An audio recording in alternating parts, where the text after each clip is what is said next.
everybody. Today I'm excited to be a guest on the Muse Challenge blog. I was invited by my sweet friend Ardith, who's one of my Stampy idols.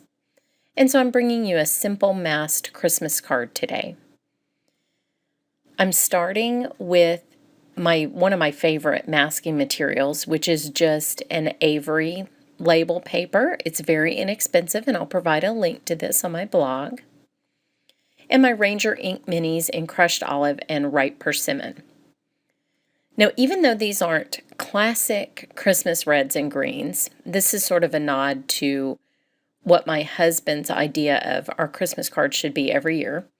He thinks the only acceptable Christmas card is red and green, and I have never made and sent out a red and green Christmas card. Mine are mostly blue, which I'm sure is a huge surprise. But since these are kind of fun and funky reds and greens, sort of almost fluorescent, I thought it would be fun to do a sort of traditional card. So I'm taking 2 strips of this masking paper, and I'm using my grid paper to create the stripe. I'm making each stripe exactly 2 of the little grid squares apart, which makes it easy to kind of increment the tape down the card. And I'm using my mini ink blending tool. I love the little round one. I don't know why I like this one so much better, but I really do. And I'm just tapping off a little bit of the excess ink on my mat before I start sponging. And then I'm just progressing down the card, again, just using those 2 grid squares to keep my stripes apart. I'm doing all the red stripes first, and then I'll come back and fill in the green. I did make them a little bit darker near the edges of the card. That always gives it kind of a fun 3-dimensional look. And I wanted the look of almost rays of light coming down at an angle onto this card. I am reusing this masking paper several times. There is a point at which you cannot reuse it. I will tell you that. It does lose a little bit of its sticky if it becomes saturated with a water-based ink. And so you can just throw it away and get another scrap. But it's 8.5 by 11. And so you can cut a lot of masking strips from just a single piece of paper. And that's one of the reasons it's one of the more economical choices when it comes to masking paper.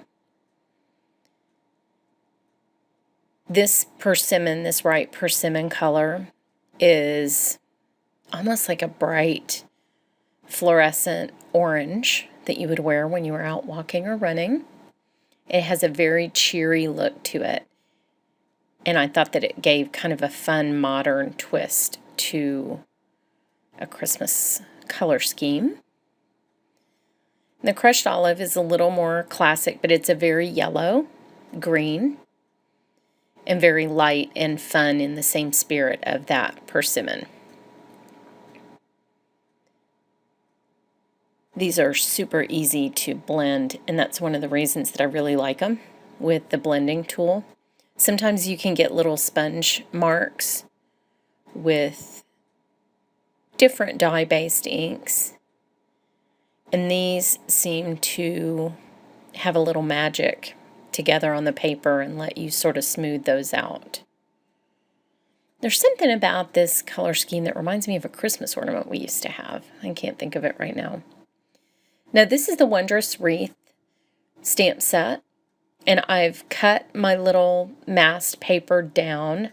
Initially, I had wanted the whole thing, but then I decided I wanted it sized just slightly larger than my greeting, which is in one of my favorite styles. It has a very straight sans serif font and then a scripty font for one of the words. So I really love it. Now you saw me put my foam insert back in. I forgot to do that. I had just switched from using a cling stamp, but you need it with the photopolymer in the MISTI. Now once I've sort of eyeballed where my stamp is going to be, I'm going to use the grid on the top of the MISTI just to make sure that it really is straight, because I cannot trust my eyes to do that for me. And I also want to check and see if it's centered side to side on this little piece of paper, because that's how I had decided to size that piece of paper.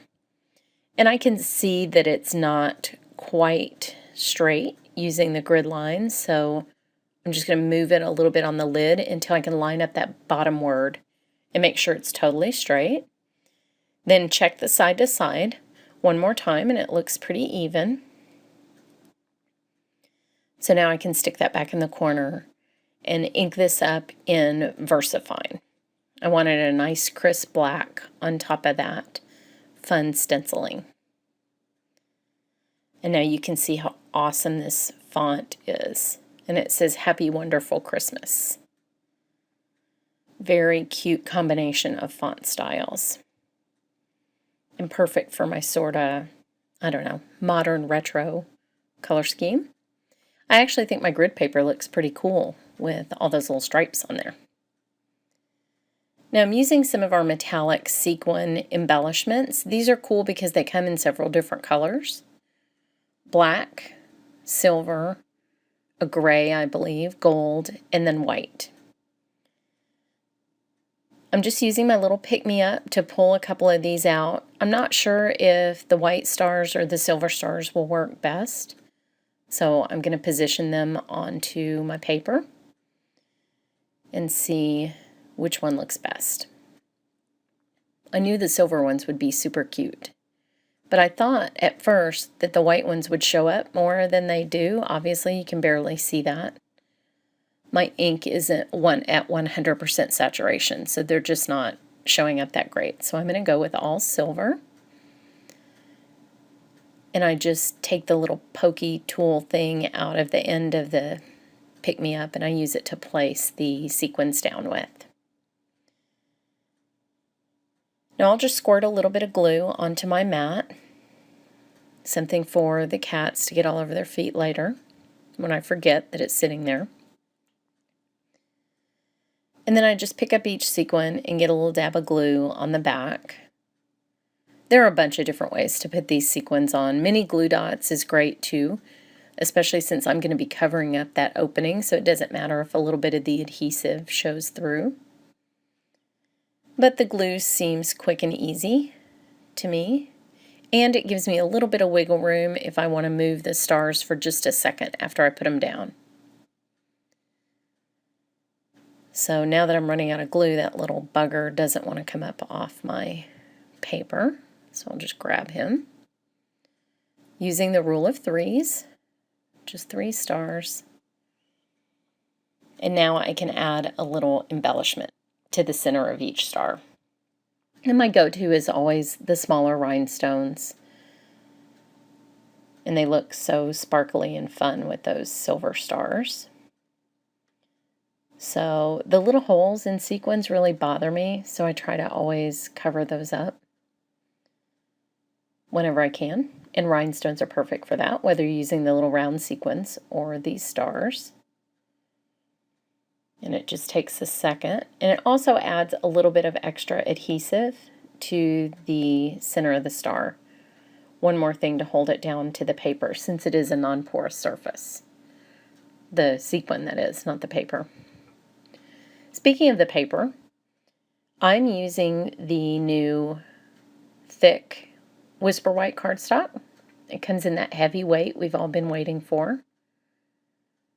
And what's nice about this for sponging is it holds up to the ink and doesn't warp. But I still get that nice crispness that Whisper White gives me. So I just finished this off with the Stylish Stripes embossing folder and some silver glimmer paper. And I have a fun, clean and simple and duplicatable Christmas card. Thanks so much for watching.